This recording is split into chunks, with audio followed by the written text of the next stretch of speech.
70% 이상이 산으로 이루어진 한반도에 살았던 우리 조상들의 숙제는 단백질을 섭취하는 행위였을 것입니다. 단백질을 섭취하기 위해서는 육류가 필요하지만 초원이 부족하여 목축이 어려웠던 한반도에서는 사냥을 하거나 적은 수의 가축들로 육류를 마련해야 하는 어려움을 겪어왔죠. 이러한 자연환경에서 한반도의 단백질을 책임졌던 것이 바로 콩입니다. 그런데 최근 수십 년간 논쟁을 부른 쟁점이 있는데요. 이 콩의 원료가 어디냐는 것이었습니다.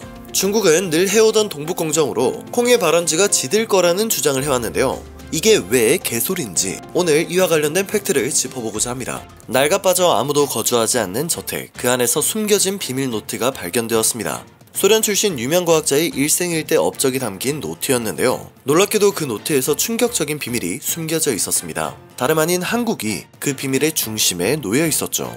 러시아 외곽에 있는 낡은 건물은 제2차 세계대전에서도 건물은 형태를 유지하고 있었고, 상태를 파악하기 위해 들린 러시아 조사관은 건물을 살피다가 문서로 가득한 서고를 발견하게 되는데요. 서고 안에 있는 책들은 그가 쉽게 이해할 수 없는 내용들이었습니다. 유전자와 종자, 그리고 유산이라는 단어만 알아볼 수 있었죠. 호기심에 이리저리 책을 꺼내 살펴보던 그는 이상한 것을 발견하게 되는데요. 그건 바로 20세기 최고의 식량학자로 불리던 니콜라이 바빌로프의 숙이었던 것이죠. 이 건물의 정체는 파블롭스크 실험국이며 세계 최대의 종자 연구소이자 러시아 과학자들의 비밀 프로젝트가 일어난 곳이었습니다. 이 당시 바빌로프의 비밀 노트가 발견되자 전 세계 과학자들의 이목이 집중되었는데요.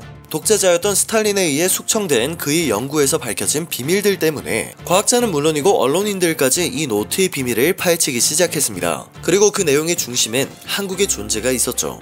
니콜라이 바빌로프는 어릴 때부터 종자 연구에 늘 관심을 보였고 종자 수집을 위해 전 세계를 돌아다닌 인물인데요. 1920년대부터 그는 러시아는 물론이고 중앙아시아, 심지어 서방 세계에 덜 알려진 동북아시아까지 종자 수집을 위해 방문했다고 합니다. 국가를 위해 헌신하겠다는 목표도 있었지만 세계에 잊혀져가는 존재를 발굴하고 이를 보존하기 위한 목적도 있었던 그는 당시 일본에 합병된 한국까지 방문하게 됩니다. 그러는 와중에 한국에서 종자 연구를 하던 그는 한국인에게 깊은 감명을 받게 되는데요. 일제강점기로 인해 그 당시 민족 말살 통치기라고 불리는 시기였습니다. 그런데도 민족성을 잃지 않고 언어와 전통, 그리고 문화를 지키는 강한 민족이라며 존경심을 표하기도 했는데요. 그렇게 한국인들에게 충격을 받은 그는 계속해서 한국을 존경하는 모습을 보입니다.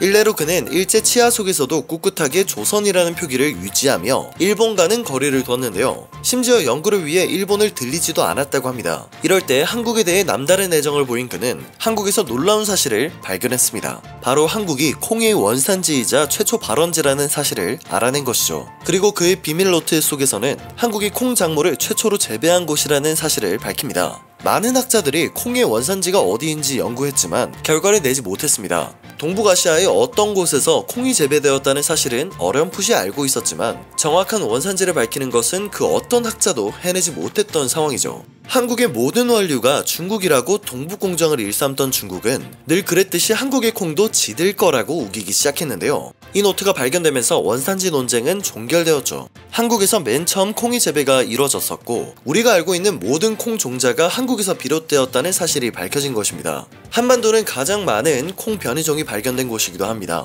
식물학에서는 야생종의 분포 유무와 변이종의 다양성을 통해 추정하는데요. 콩의 경우 한반도 곳곳에서 가장 많은 콩의 변이종이 발견되어 구체적으로 얘기하자면 옛 고구려 땅이었던 만주가 콩의 원산지임이 증명된 바 있습니다. 학계에 의하면 콩의 재배는 5천여 년 전에 시작되었는데요. 한반도 곳곳에서 탄화콩 유적과 유물이 발견되고 있습니다. 대표적으로 중국 고대 서적인 관자에는 제나라 황공이 만주 지방에서 콩을 가져와 중국에 보급했다는 기록도 발견되었죠. 서양 요리에서는 콩이 메인 메뉴로 등장하지 않지만 한반도에서는 콩을 기반으로 만든 장이 음식의 기초가 되는 것을 보면 한반도와 콩의 오래된 관계 때문일 것으로 보입니다. 지금도 한국인들은 여러 콩을 애용하고 있지만 우리가 잘 알지 못하는 콩의 종류도 많은데요. 그만큼 한반도의 콩은 무궁무진하다라고 할 수 있습니다. 이렇게 콩의 유래와 한국의 문화를 마치 자기 것인 양 탐내는 민족들이 보이는데요. 팩트로 두들겨 맞으니 조용히 입을 닫는 모양새입니다.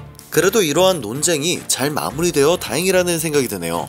영상을 끝까지 시청해주셔서 감사드립니다. 늘 유익한 이슈에 초점을 맞추는 지금 이슈 되겠습니다.